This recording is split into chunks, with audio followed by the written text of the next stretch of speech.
In the 1950s, the LGBTQ community was proposed by society under the outcome of childhood trauma and emotional dysfunction. The topic of LGBTQ had just been served on tables as activists slowly raised awareness, though society replied with an absent mind. Addressing the lack of representation due to neglection, the LGBTQ was seen as a mental illness and abnormal. Society replied with many theories of it being the outcome of a poor incident viewed as an illness and something that could be cured. A main theory was the idea of mothers being too involved in their sons' growth, believed simple feminine traits were influenced on the boys by the mothers.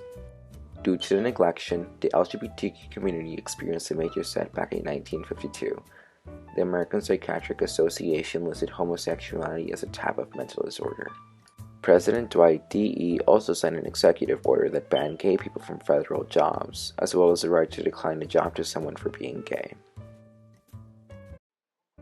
The gay liberation movement gained traction in the 1960s when the gay community joined forces with the civil rights movement, anti-war protesters, and feminists. The epicenter of this movement was in Castro Street in San Francisco. About 100,000 gay individuals lived in San Francisco out of a total population of about 750,000 people. The LGBT community was extremely ostracized from society. Male homosexual intercourse was illegal, and men were imprisoned for having consensual sex with another male until 1967. Female homosexual intercourse was not illegal, but it was disapproved by society. Although homosexual acts were determined illegal in all 50 states, in 1962, Illinois repealed its sodomy laws and became the first U.S. state to decriminalize homosexuality. And in 1966, we saw one of the first acts of protests going against the mistreatment of the LGBT community, after transgender customers became raucous in a 24-hour San Francisco cafeteria. The management called police. When a police officer manhandles one of the patrons, she throws coffee in his face and a riot ensues, eventually spilling out onto the street, destroying police and public property. We see a rise in activism due to the exposure of the gay power movement in the media. Exposure through media helped raise awareness. Books like Refugees from America, A Gay Manifesto by Carl Whitman, were distributed nationwide and increased awareness. Newspapers like Philadelphia Gay News and National Gay Newspaper Guild spread the movement. The right to publish gay and lesbian magazines helped people become more involved and informed on the LGBT life. And then came the Stonewall riots. The Stonewall Inn opened in 1966, selling watered-down drinks and bribes to local police. The homeless and impoverished queer youth of Christopher Street found a home. Raids were frequent at Stonewall, but usually things ended easily. On the night of June 28, 1969, it all ended differently. The Queens, gay men, lesbians, and trans patrons began a violent backlash against the police, after being asked to show ID and taking those who were female presenting. Two often forgotten people who made an impact that night were transgender women of color, Marsha P. Johnson and Sylvia Rivera. Marsha P. Johnson was a patron at the bar who, quote-unquote, really started it on the night of the Stonewall riots. According to the one witness in David Carter's 2004 book, Stonewall, the riots that sparked the gay revolution. Originally from New Jersey, Johnson moved to the West Village in 1967 to escape the bigotry she had faced growing up across the river. She had gone to Stonewall that night to celebrate her 25th birthday, reportedly becoming part of that initial moment of resistance to spark the landmark rebellion. During the 1980s AIDS epidemic that ravaged the gay community, Johnson became a prominent activist with the AIDS Coalition to Unleash Power.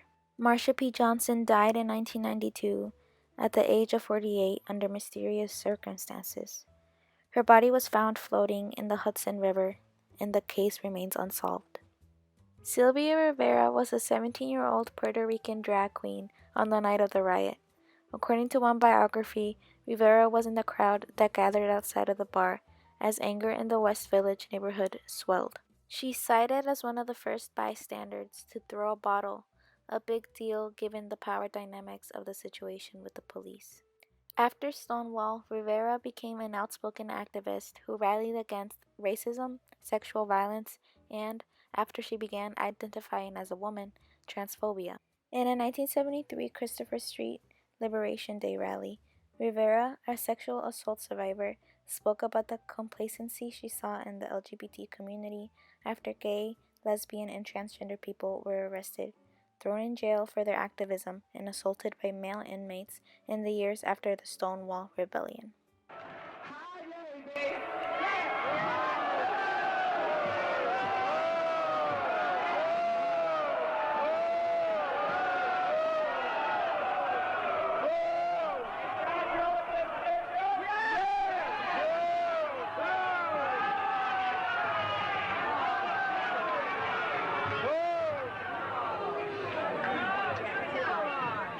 Y'all better quiet down.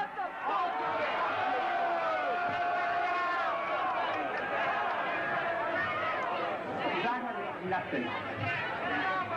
I've been trying to get up here all day for your gay brothers and your gay sisters in jail. They write me every motherfucking week and ask for your help.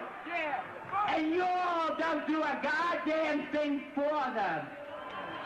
Have you ever been beaten up and raped in jail?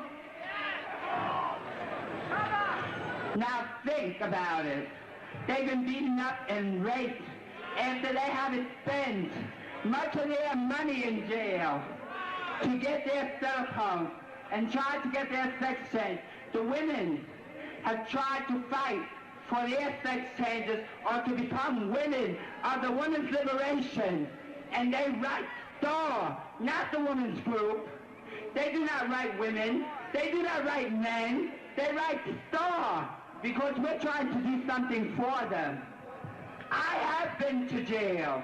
I have been raped and beaten many times by men, heterosexual men that do not belong in the homosexual shelter. But do you do anything for them? No. You all tell me to go and hide my tail between my legs. I will not longer put up with this shit. I have been beaten. I have had my nose broken. I have been thrown in jail. I have lost my job. I have lost my apartment for gay liberation. And you all treat me this way? What the fuck's wrong with you all? Think about that. I do not believe in a revolution, but you all do. I believe in the gay power. I believe in us getting our rights, or else I would not be out there fighting for our rights. That's all I wanted to say to your people. If you all want to know about the people that are in jail, and do not forget Bambi Lamore and Dora Marks, Kenny Messner, and other gay people that are in jail, come and see the people at Star House on 12th Street, on 640 East 12th Street, between B and C, apartment 14. The people that are trying to do something for all of us, and not men and women that belong to a white middle class, white club. And that's what you all belong to. Revolution now! Give me a G! Give me an A! Give me a Y! Give me a P! Give me an O! Give me a W! Give me an E!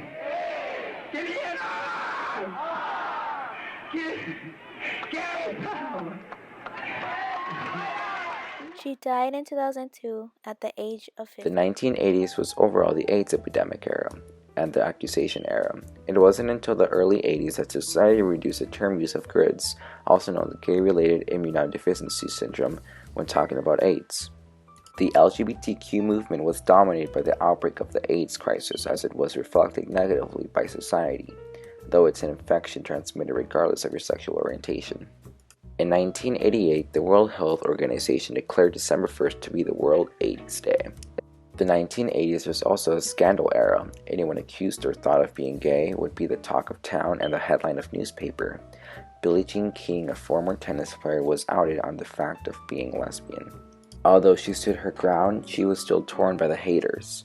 Though celebrities lived walking on eggshells, closeted civilians themselves were shunned and let go from their workplace if their boss said so.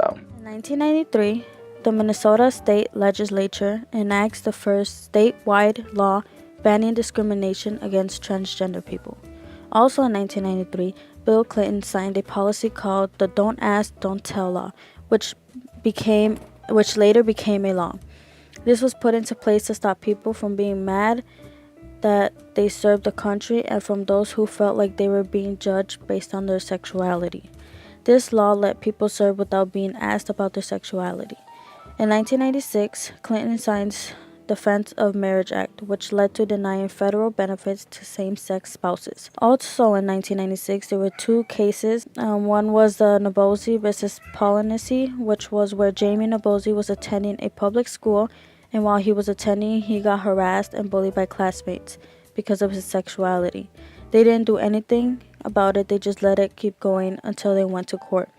This led to a compromise, and officials later gave Nabozzi $1 million. As it often does, kids were calling me fag and queer, and why they targeted me, I don't know, but they did. I wasn't interested in girls. I wasn't interested in sports, and so for a variety of reasons, I was singled out and targeted. I also happened to be gay. And so the harassment started, like I said, with verbal harassment. And being the kid that I was, I went into the student handbook and looked up harassment and found out what steps I was supposed to take to address the harassment. And that involved telling the guidance counselor who directed me to the principal of the school. And in the very beginning, the principal said things to me like, I'll take care of it, I'll deal with it, and nothing changed. The next case was the Romer versus Evans, which was a big case. It was considered a landmark case for the United States. This is a case that voided an Amendment 2 to the Colorado State Constitution that prohibits laws protecting the rights of homosexuals. In 1999, American Counseling Association Governing Council opposes repetitive therapy as a cure for those who were homosexual. Over 480,000 professionals adopted this position, then later stating homosexuality is not a mental disorder and this is not something that needs to or can be cured. In the 2000s, support and rights for the LGBT community were increasing, and there were a lot of positive changes for the community. In 2000, Vermont became the first state to legalize civil union, which is basically the same as a domestic partnership. Then, after years of protesting in 2004, Massachusetts legalized same-sex marriage and New Jersey legalized domestic partnerships. However, 11 other states banned such relationships. This shows that while there were improvements, those improvements weren't uniform across the nation. More progress was made for the community in 2006 when Illinois banned discrimination based on sexual orientation, and the state of Washington added sexual orientation to its existing anti-discrimination laws. Another major accomplishment was when the discriminatory law Don't Ask, Don't Tell was repealed after 17 years. The law prohibited qualified gay and lesbian Americans from serving in the armed forces and sent a message that discrimination was acceptable. Appealing the law meant gay and lesbian service members previously discharged under the law had the opportunity to re-enlist, and those who wanted to serve but were not willing to compromise who they were as individuals were able to openly join. In 2013, the federal government found parts of DOMA, which stands for Defense of Marriage Act, unconstitutional, and that gay couples are entitled to federal benefits. Over the next 2 years, states were able to vote individually on if gay marriage should be legalized or not. And finally, in 2015, gay marriage was legalized in all 50 states.